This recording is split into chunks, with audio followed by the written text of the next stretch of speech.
Assalamualaikum. Hari ni kita akan buat dendeng balado.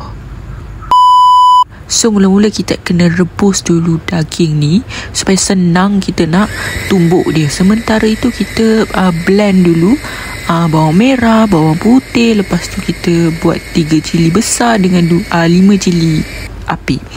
Inilah yang Aika kata kita kena tumbuk dia. Tumbuk dia bagi nipis tau, satu-satu. Kena rajin, okey. Kena rajin tumbuk dia satu-satu. Kalau boleh korang potong besar-besar sikit. Bila korang dah tumbuk tu, korang anyak-anyakkan dia dengan tepung jagung. Baru korang goreng, baru dia rangup. Dia akan jadi macam ni lah. Rangup, nampak?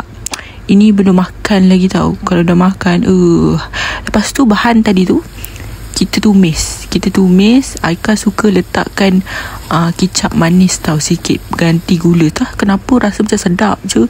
Lepas tu kita letak garam.